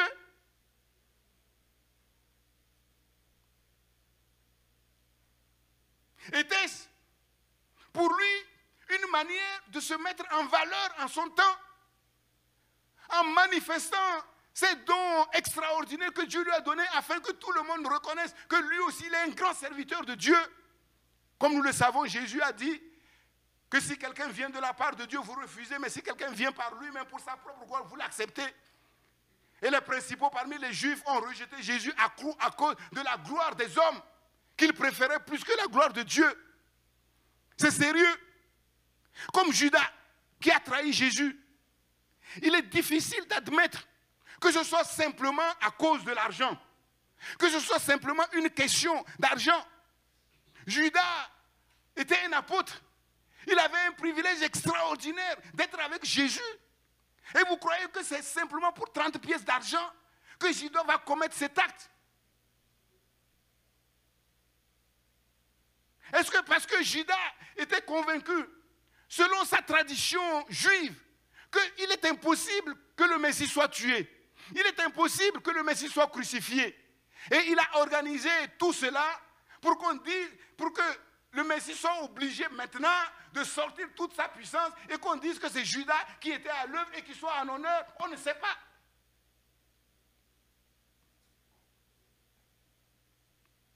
Les motivations des êtres humains semblent plus complexes que cela.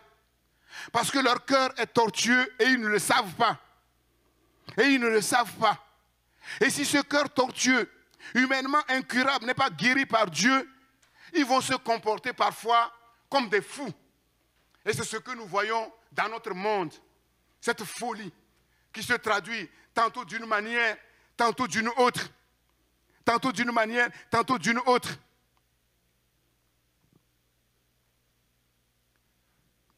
Cet égarement peut être aussi le fruit d'un processus plus subtil, plus progressif. Comme la Bible dit dans Proverbe 29, 1, celui qui mérite d'être repris et qui se cabre, qui se durcit, sera brisé subitement et sans remède. Et quand il est brisé, on va croire que c'est venu subitement. Non, il a été averti, il a refusé.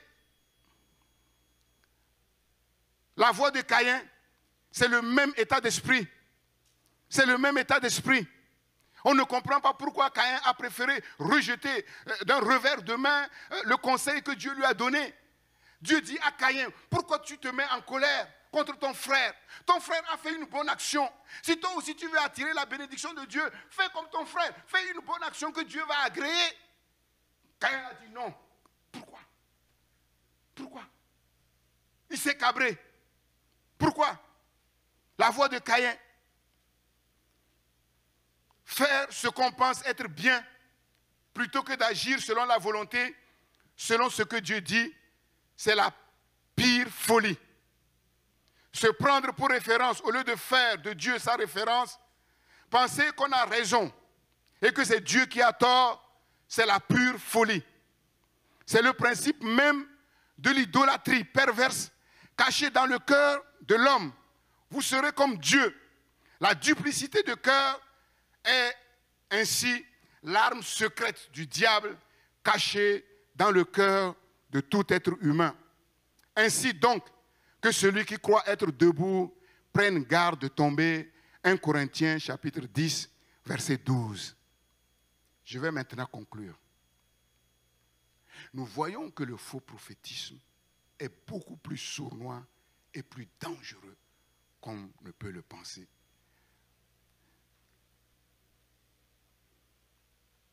Il est la cause de la chute de l'homme dans le jardin d'Éden. Le premier et le plus puissant faux prophète, c'est le diable lui-même. Dieu a dit des choses, le diable a dit non, c'est trop dur. Et il va leur dire des choses agréables. Le diable, c'est le premier faux prophète. C'est le plus puissant qui a amené toute l'humanité dans la ruine dans laquelle l'humanité est aujourd'hui. Depuis la chute, le faux prophétisme est devenu un système pervers. Comme nous voyons la perversité dans notre monde, mais puissant, avec une doctrine, une voie qui égare le monde, parce qu'il conduit hors du plan de Dieu, de la volonté de Dieu, dans la rébellion. Si vous écoutez un faux prophète, il a le pouvoir de vous bénir. Il a le pouvoir de vous maudire. C'est ce que Balak a dit à Balaam. Je sais que celui que tu bénis est béni. Et que celui que tu maudis est maudit. Béni ou maudit, à la fin, c'est la mort. À la fin, c'est la mort. Béni ou maudit, vous suivez le même esprit. Vous êtes dans la même doctrine, dans la même voie qui conduit, comme Balaam, à la voie d'égarement, à la voie de la mort. Tout prédicateur prêche dans l'esprit qui l'anime. Tout prédicateur prêche dans l'esprit qui l'anime. Ceux qui l'écoutent ne reçoivent pas seulement les paroles, mais reçoivent l'esprit dans lequel il prêche. C'est sérieux. Si vous écoutez la parole de Dieu avec l'esprit de Dieu, vous allez comprendre la parole de Dieu, vous serez bénis. La parole de Dieu va agir dans vos vies, vous régénérer, vous transformer en l'image du Christ. Mais si vous l'écoutez, vous écoutez la parole de Dieu avec un autre esprit, vous serez dans le conflit. Voilà pourquoi parfois le pasteur dit des paroles de vérité, il y a des chrétiens qui disent non. Ils disent non parce qu'ils n'écoutent pas la parole que le pasteur prêche avec l'esprit qui est en lui, mais ils écoutent la parole avec l'esprit qu'ils ont pris ailleurs. Qu'ils ont pris ailleurs. C'est ce qui s'est passé avec Jésus et les apôtres. C'était des apôtres et ils étaient avec Jésus. Mais ils ne comprenaient pas. Ils s'opposaient à ce que Jésus dit. Pourquoi? Ils écoutaient la parole de Jésus avec l'esprit du judaïsme, avec le système du judaïsme. Jésus dit, Pierre, tu vas faire ça? Pierre dit non. Et là, il a fait ça, ce que Jésus a dit. Et il est tombé. Il est tombé. Si nous ne laissons pas la parole de Dieu, par l'obéissance à la parole de Dieu, nous serons des chrétiens, des serviteurs à la surface. Et le diable nous tiendra dans le fond. Mais ça, on le verra. Parce qu'on ne peut pas tromper tout le monde tout le temps. On peut tromper une partie du monde un temps, mais on ne peut pas tromper tout le monde tout le temps. Et d'ailleurs, vous-même, vous allez voir qu'il y a un écart entre ce que la Bible dit et ce que vous vivez. Mais pour gagner quoi? Pour gagner quoi?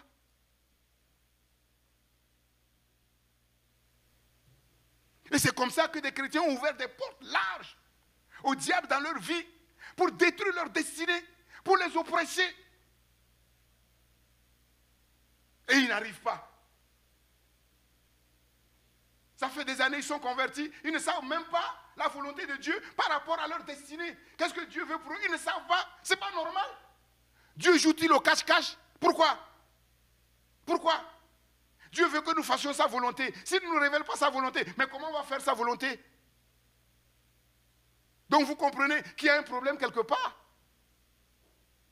Et ce problème de fond, c'est que très peu de chrétiens ont l'amour de la vérité et de la parole, écoutent la parole pour la comprendre, et quand ils la comprennent, ils les mettent en pratique pour laisser à la toute-puissance de la parole faire son œuvre en profondeur de régénération. C'est ça le problème. Et ce dysfonctionnement doit être réglé. Et c'est pour cela que Dieu nous parle. Je vous dis la vérité. Vous prenez quelqu'un qui est en règle avec Dieu, qui est agréable à Dieu. Il ne jeûne pas, il ne prie pas, il ne fait pas ceci, il ne fait pas cela. Il est plus béni que quelqu'un qui n'est pas agréable à Dieu, qui jeûne, qui prie et qui fait ceci, qui fait cela. Je vous le dis. Parce que Dieu n'est pas dans la religiosité. Dieu n'est pas dans la religiosité. La religiosité, c'est le terrain du diable. C'est le terrain de la chair. C'est le terrain du diable. Faire, c'est le terrain du diable. Oui, vous avez fait beaucoup de miracles. Vous avez guéri les malades. Vous avez prophétisé. Mais je ne vous connais pas.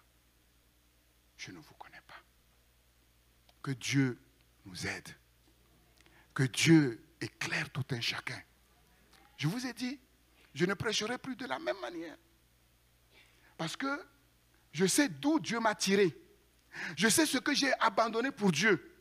Ce n'est pas pour m'amuser et pour m'amuser avec les enfants de Dieu. Maintenant, à chacun sa responsabilité personnelle devant Dieu. Et je vous ai dit que ces choses que je vous dis, je les dis en tremblant.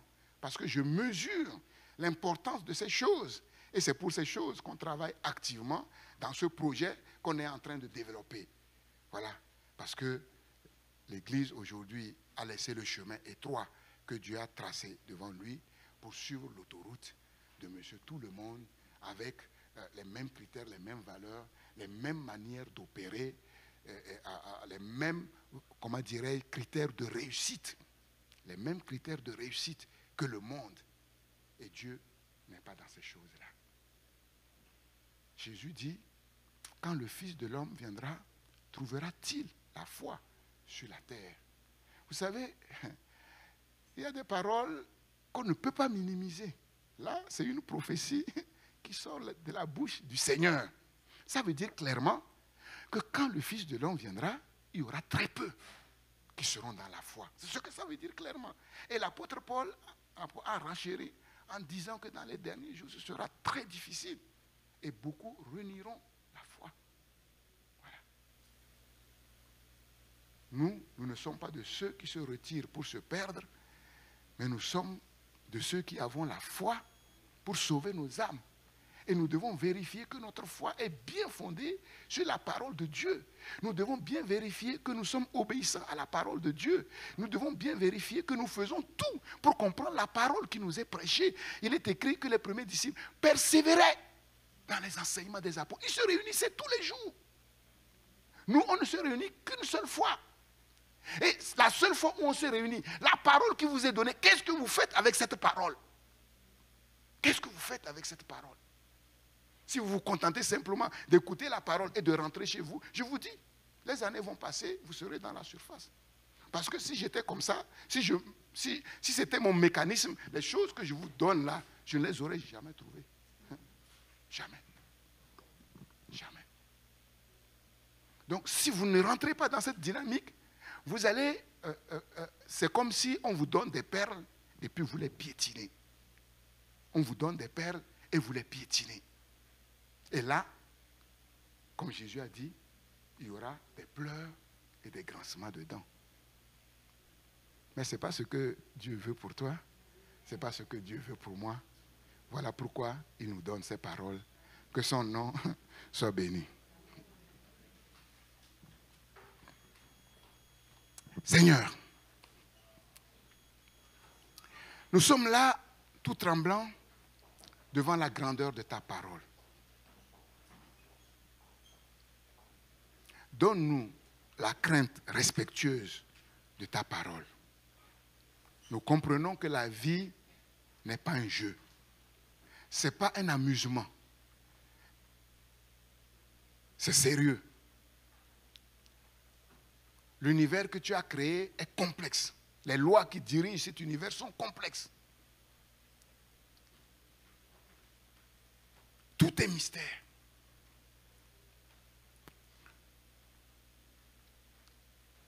Le bien est mystère. Le mal est mystère.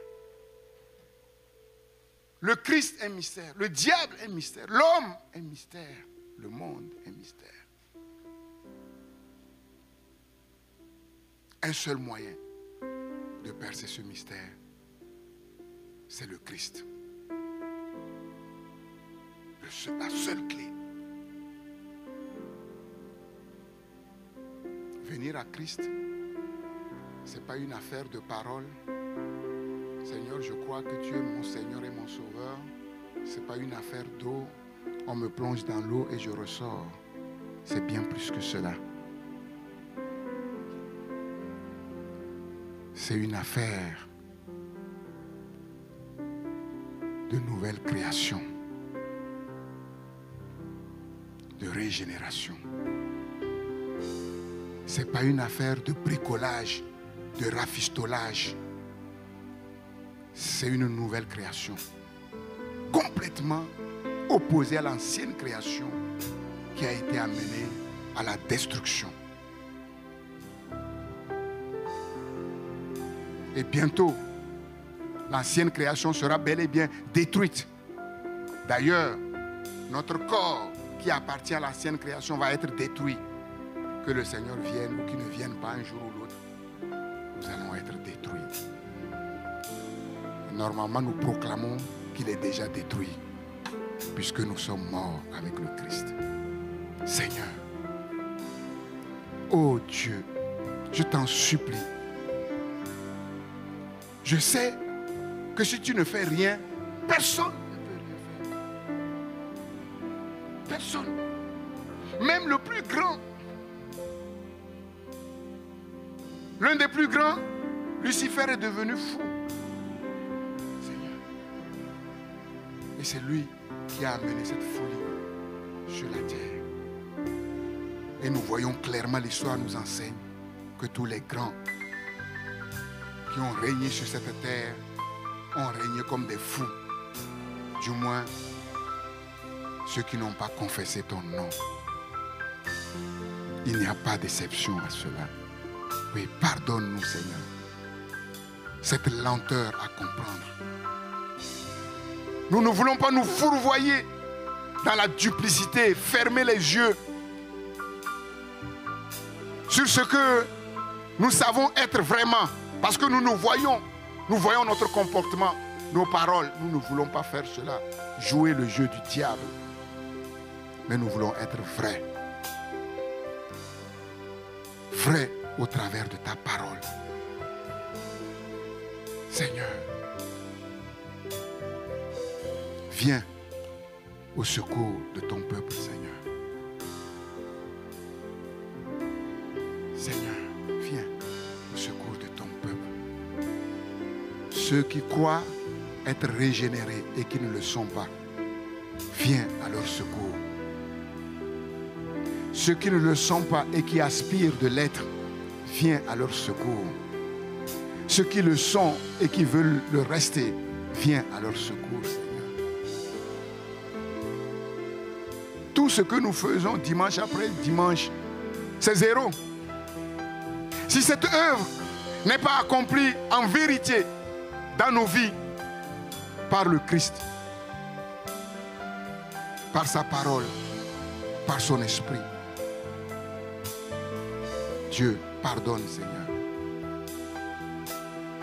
Pardonne-nous nos égarements, les chemins détournés, les chemins tortueux, la duplicité, le faux.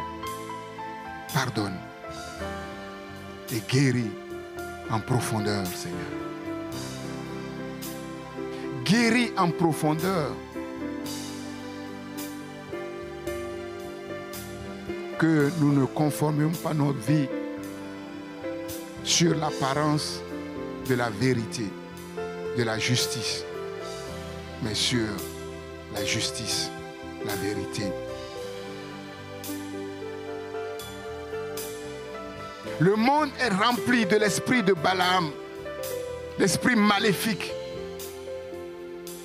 Le monde est tenu par cet esprit maléfique et conduit dans la même doctrine, dans la même voie, la voie de l'égarement, la voie de la rébellion. Toutes les structures sur terre cachent ces vérités. Elles sont fondées, toutes ces structures, sur ces valeurs cachées. Seigneur, pour séduire, pour manipuler, pour attraper, comme on jette un filet et on attrape les poissons dans la mer. Oh Dieu, qu'il n'en soit pas ainsi pour tes enfants, pour tes serviteurs. Je te prie pour tous tes serviteurs dans le monde entier que tu as établis, Seigneur, sur tes églises locales, pour les paître selon la justice et l'équité.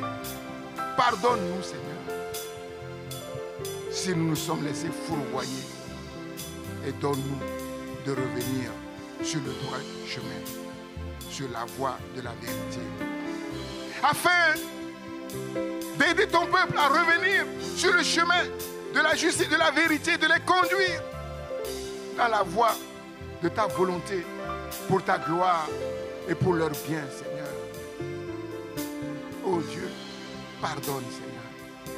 Je t'en supplie, pardonne nos cœurs. Pardonne, pardonne, Seigneur. Que personne ici, après avoir entendu ces paroles, ne rentre chez lui comme s'il n'a rien entendu et recommence sa vie comme s'il n'a rien entendu, Seigneur. De grâce, qu'il n'en soit pas ainsi, mais que chacun s'efforce de bien comprendre ce que tu as voulu lui faire comprendre, de le garder et de se conformer pour que la toute-puissance et la toute autorité de ta parole accomplissent en profondeur son œuvre dans son cœur pour ta gloire. Seigneur de gloire, merci pour ta patience, Seigneur. Oui, il est écrit qu'avant que le jugement tombe sur le monde entier, il commencera par ta propre maison, Seigneur. Oui, tu uses de patience afin qu'aucun, après t'avoir connu, ne se perde, mais que tous parviennent à la repentance pour être sauvés. Oh Dieu, je te prie, accorde cette repentance, Seigneur. Non pas de la bouche, mais de cœur, comme le Fils prodigue, Seigneur. Oh Dieu, je t'en supplie. Le monde attend, oui, la révélation des vrais fils du royaume. Oh Dieu, dans ces temps difficiles, l'ennemi a ses instruments, mais toi, tu as tes instruments. Et nous voulons, par ta miséricorde, faire partie de ces instruments dans ces temps de la fin. Libère de l'aveuglement spirituel.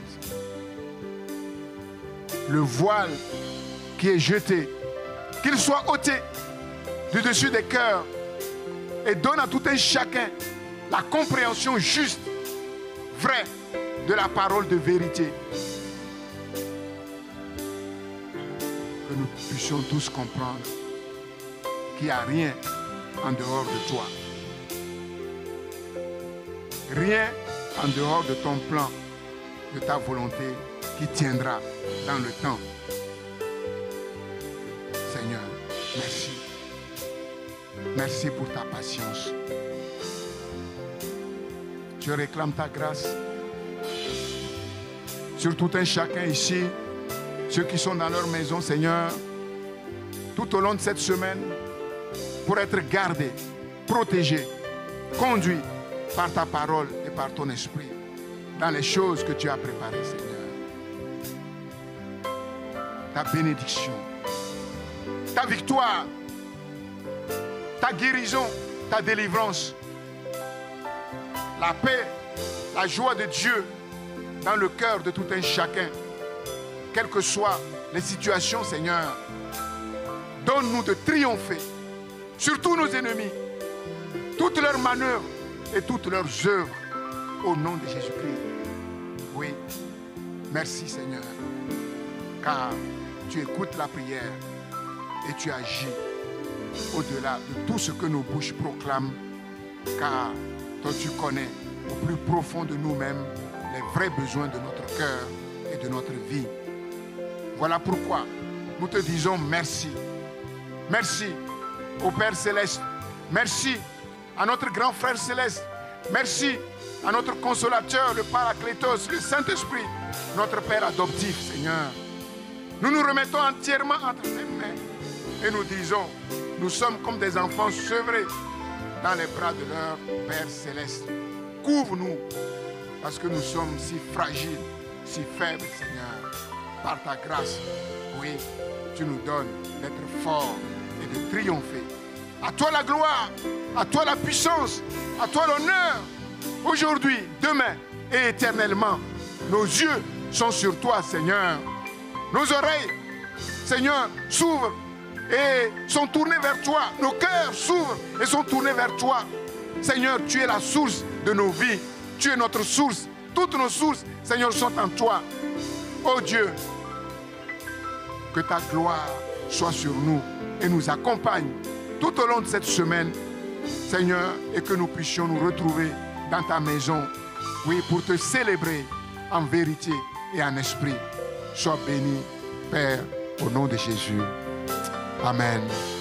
Merci, Seigneur. Amen. Amen.